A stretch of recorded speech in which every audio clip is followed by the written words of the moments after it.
Hi guys, today I'm going to show you a really cute and delicious Christmas cookie idea to package up and send off to friends and family that you may not be able to be with this time of year. I'm calling it my hole in my heart Christmas cookie because that's kind of how I feel right now, not being able to be with my extended family and friends over the holiday season. Now, if you like this idea but you don't celebrate Christmas, you could totally use this concept on a different design. In fact, I really like the little house cookie cutter and put a heart inside of that to signify that your household is missing somebody this time of year. So we're gonna begin with the chocolate cookie dough first. So I'm using salted butter because I'm here in the States and our salted butter is just more flavorful than salty. But if you live outside the States, I would probably use unsalted. Then we're also gonna add 1.25 cups of sugar. We need enough sugar with these cookies because we're gonna use a full cup of cocoa powder just so they're really rich and chocolatey. And that cocoa powder is unsweetened. Okay, and now we're just gonna beat this up. And you just wanna beat it up until it's nice and fluffy. Okay, and then we're also gonna add 1 egg. And then you also wanna add 1.5 teaspoons of pure vanilla extract. Okay, then at this stage, you wanna scrape down the bowl, just making sure all of your butter and egg has been incorporated. Okay, so for our dry ingredients, we are gonna be sifting them because we're working with cocoa powder, which can be pretty lumpy. So we'll start with 1 cup of unsweetened cocoa powder into the sifter. And if you can get one like this that has like a little lip onto it, it's really handy for holding on top of the bowl. And then we're also going to use 2 cups of flour. So we can sift that. And if you sift it together, then that way it's kind of pre-mixed. Then at this stage, we can also add our baking powder. So we're gonna do just 1/4 teaspoon. You can go in with a spatula and just press it into the sieve, and that will help break up any of the remaining clumps you might have. Then we are also gonna add 3/4 teaspoon of salt. In it goes. Then we can whisk the whole thing together and make sure it's nice and combined. That easy. Then we are going to add the dry ingredients into our butter mixture, a few spoonfuls at a time. And these dry ingredients will go everywhere if you are not careful. So I say start at a very low speed and then work your way up. Just because you have the flour and the cocoa powder, so you don't want a big dust storm on your hands. Scrape down the bowl as needed. And in the final beating, you just want to keep beating it together until it starts to pull away from the sides and look more like a dough. It takes a few turns, but it'll get there. Okay, so once the dough is ready, we need to refrigerate it for, I would say, a minimum of 2 hours. Overnight is even better.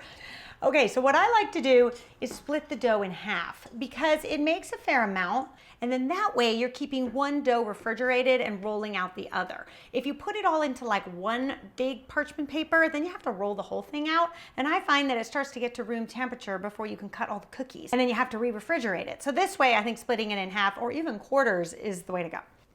All right, so this looks good. Then we're just gonna wrap it up. And I think it does help to use a full sheet of parchment paper, and you'll see why when we go to cut them out. Because I like to cut out the cookies on the parchment paper, and then that way you don't have to use any flour or cocoa powder to cut them out. So that's basically the chocolate cookie dough. The vanilla cookie dough is almost exactly the same recipe, except for the fact you're not going to be using the cocoa powder and you're going to be using more flour. So the full recipe is in the description, or you also can head to my blog, entertainingwithbeth.com, to print it out. But I thought we'd spend the time doing something a little bit more fun, which is the cutting, the baking, and the decorating. So let's get to that. Okay, our dough is all nice and chilled. So you want to roll it out until it's about 1/8 of an inch thick. And then I find with cut cookies, it's always best to try to roll it out the least amount of times that you can get away with. Just because the more that you roll it out, the warmer the dough gets, and then you have to refrigerate it again. So I try to roll out a large piece and then try to get as many cuts as I possibly can out of the one piece. All right, let's see. So I have my little Christmas cookie cut out, and I am just going to go right up to the edge, again, making sure that I use as much of this dough as I can in one cut. There, and then you just want to place it on a parchment-lined cookie sheet. So let's do this part first. So we're gonna get all our little trees on there. Then once you've gotten as many trees as you can out of that first roll, go ahead and turn it back into a ball, wrap it up in the parchment paper, and keep it in the fridge. Because you probably won't go back to this one for a bit, because now we wanna work on the vanilla dough to put it in with our cookies. Okay, so now I have this little tiny heart cookie cutter, which is gonna work perfectly in the center of our little trees here. Basically what I'm gonna do is cut 2 of the hearts. Usually pop it out on the other side like that, or you can use a skewer if you need to. Okay, now I won't lie, cut Christmas cookies are some work, but I'm telling you, they are so charming and so much fun to make. I think when you get them all done, they're really gratifying. You just have to plan ahead and make the dough the night before and then do all the cutting and baking the day of, and maybe give yourself another day for the decorating and sending. So with cut cookies, it's also important to keep the dough chilled so that their shapes will be preserved. So I actually, while I was rolling this out, just put these in the freezer just so they could firm up. And then we're gonna go back to our little mini heart cookie cutter, and we are just going to cut out, I'm gonna start with 2 hearts and put the little vanilla hearts inside, just like that. It's kind of like working with Play-Doh. You just sort of play around with it and smush it in there, and then as it bakes, they'll sort of fuse together. And it's so cute. Okay, then we are gonna put these in the oven at 350 degrees Fahrenheit for just 12 minutes. Then working with the same vanilla dough, I'm gonna use a little bit bigger of a heart cookie cutter. This is kind of why I like the set, because you have a lot of different sizes to choose from. And it's good for Valentine's Day too. We are just going to cut out as many as we can. I like to include 8 in each little cookie packet.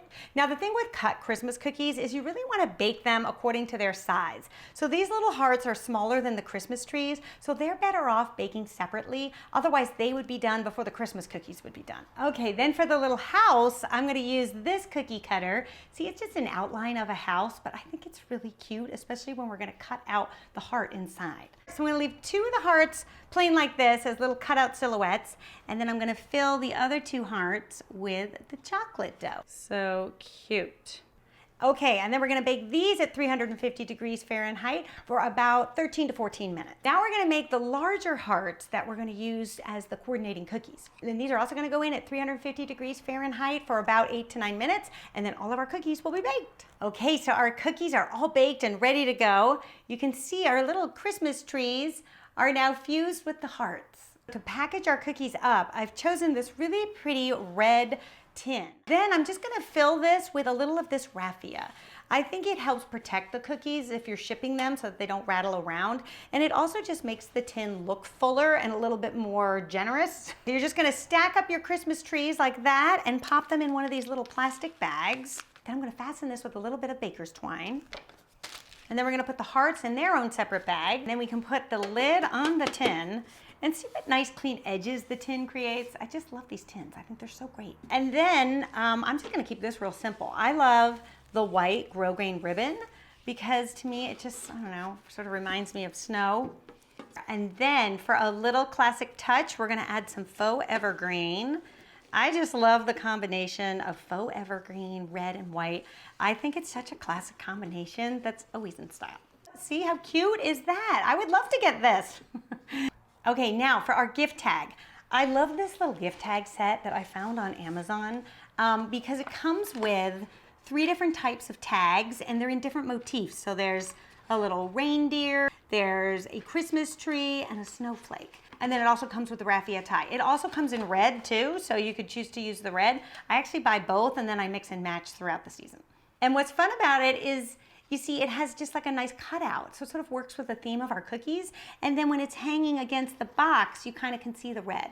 And then I like to write a little message on one side and then keep the other side plain. I just think it looks prettier that way. There, all ready for gifting.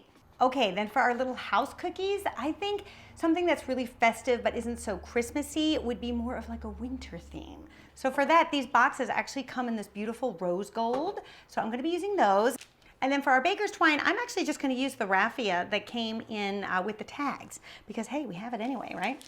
Waste not, want not. So we have our chocolate hearts, but then we also have the little hearts that were cut out from the cookie, and you can bake those off too and kind of mix and match, which I think is fun. So I'm gonna do 6 of the chocolate hearts and then 4 of the vanilla hearts, just so I make sure they all fit in here. You can pop on the lid, and then for our decorations, I really love this beautiful sort of mauve ribbon, which I think looks really pretty against the rose gold. And then for a little decoration, you can use these beautiful silver snowflakes, which I thought were so pretty. And then these beautiful little silver branches, which almost look like they're frostbitten. Then you can go ahead and use the gift tag that came with the little gift set. I like the snowflake one. And there you have it. Okay, you guys, I hope you give one of these cookies a try and send them to somebody. I think it would be great either to send to grandparents or for grandparents to send to grandchildren, friends, relatives, sisters, brothers, whoever is on your list and whoever you are missing at the moment. I know it will totally make their day. All right, you guys, I'll see you back here next week when we are going to tackle our Christmas menu, game plan and all. All right, I'll see you then.